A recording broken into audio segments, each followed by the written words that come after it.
FTP நேயர்களுக்கு வணக்கம்.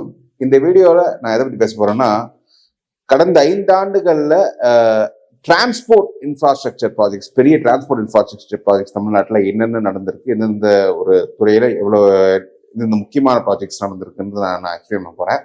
So வாங்க வீடியோக்குள்ள போகலாம்.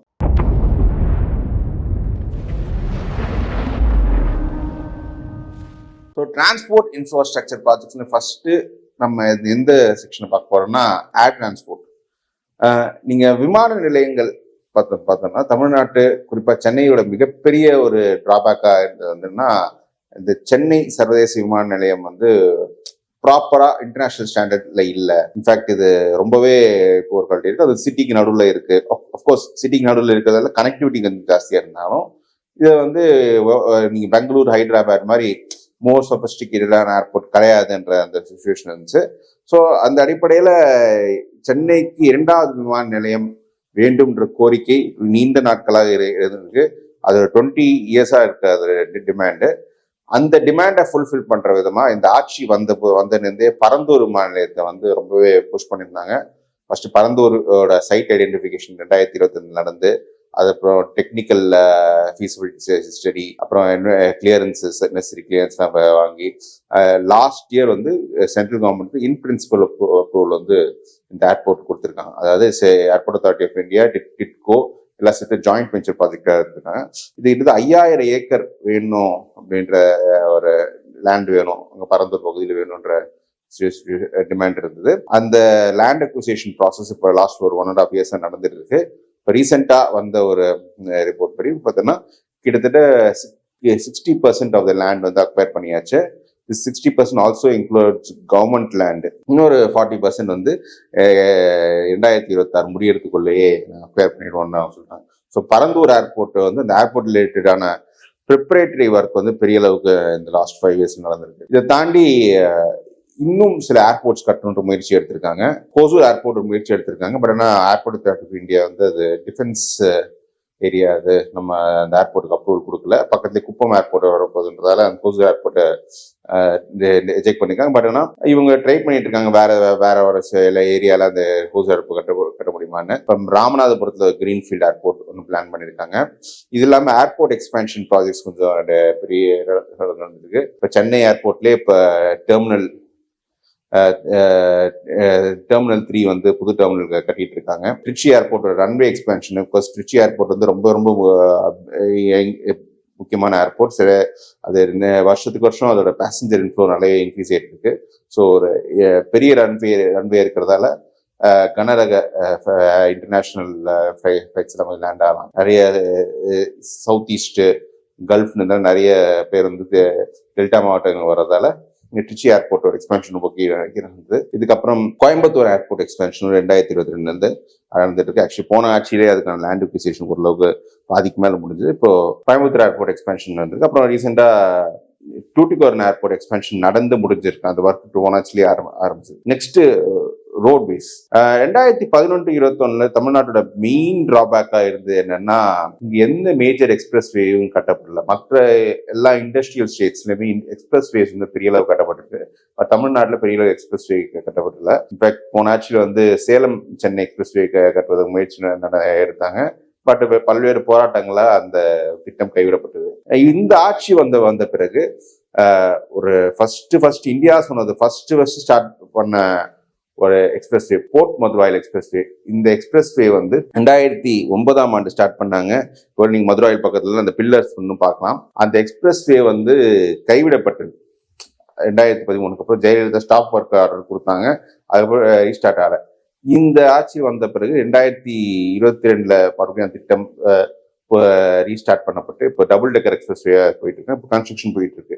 அது ஒரு பெரிய மெகா ப்ராஜெக்ட். குறிப்பாக சென்னையை பொறுத்த பெரிய மெகா ப்ராஜெக்ட். சென்னை போர்ட்டோட கனெக்டிவிட்டி இன்னும் பெரிய அளவு இம்ப்ரூவ் ஆகும். இதை தாண்டி சென்னை பெங்களூர் எக்ஸ்பிரஸ் வே வந்து சித்தூர்ல வந்து ஒரு டைவர்ஷன் எடுத்து அப்படி நேராக தச்சூர் வரைக்கும் வர மாதிரி ஒரு எக்ஸ்பிரஸ் வே கட்டியிருக்காங்க. Main reason for the port connectivity. இது வந்து வட சென்னையில் இருக்கும் காட்டுப்பள்ளி எண்ணூர் போர்ட்டோட கனெக்டிவிட்டிக்காக இந்த தச்சூர் இந்த எக்ஸ்பிரஸ் வே கட்டப்பட்டிருக்கு. சென்னை பெரிஃபரல் ரிங் ரோட் அதுவும் கன்ஸ்ட்ரக்ஷன் கொஞ்சம் விறுவிறுப்பாக போயிட்டு இருக்கு. ஸோ இந்த ரோட் இன்ஃப்ராஸ்ட்ரக்சர்ஸ் பெரிய அளவுக்கு இம்ப்ரூவ் ஆயிருக்கு. அடுத்து சி பேஸ்ட் இன்ஃப்ராஸ்ட்ரக்சர்ஸ் பெருசாக ஸோ சிபிஎஸ் இன்ஃப்ராஸ்ட்ரக்சர் எடுத்துக்கிட்டோம்னா போன ஆட்சியில் ஒரு பெரிய மிஸ் நம்ம பண்ணதுன்னா நம்மளோட மேரிடைம் பாலிசி வந்து நம்ம டெட்டர்மின் பண்ணல. நான் தமிழ்நாட்டில் வந்து 2012 பேர் புதிய துறைமுகங்கள் எதுவும் கட்டப்படலை.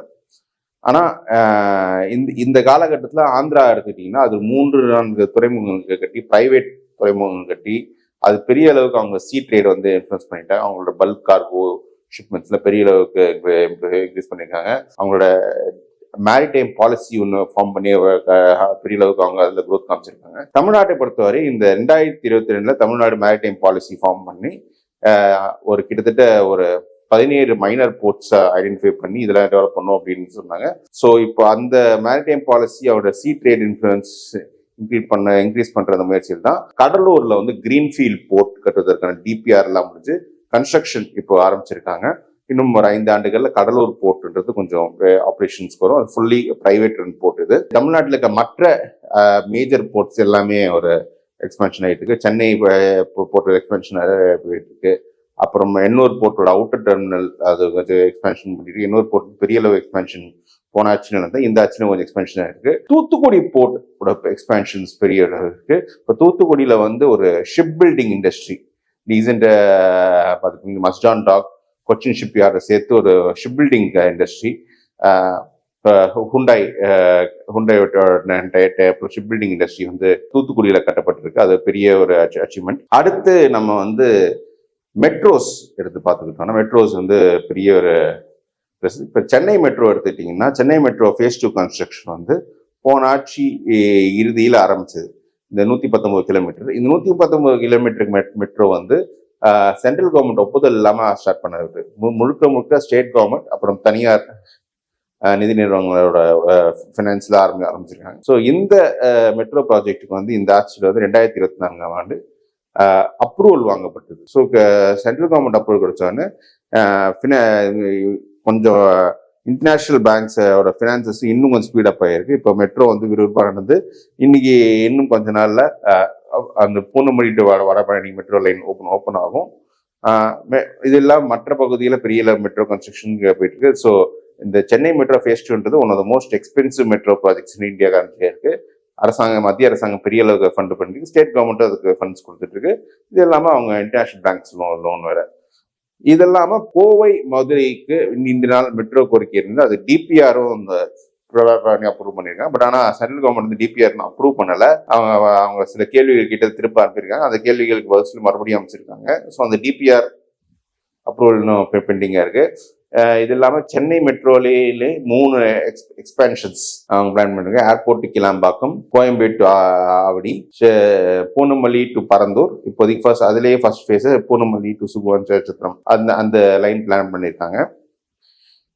இது இல்லாமல் மெட்ரோ ஃபீஸபிலிட்டி ஸ்டடி தமிழ்நாடு அரசை முன்னெடுத்து பல நகரங்களில் திருநெல்வேலி, திருச்சி, சேலம் போன்ற நகரங்களில் மெட்ரோ ஃபீஸபிலிட்டி ஸ்டடியும் இங்க வந்து நடத்தி இதுல வந்து திருநெல்வேலிக்கு ஃபீஸிபிலிட்டி கிடையாது, சேலமுக்கும் திருச்சிக்கும் ஒரு 10 லைன்ஸ் பொட்டன்ஷியல் லைன்ஸ் ஐடென்டிஃபை பண்ணி வச்சிருக்காங்க.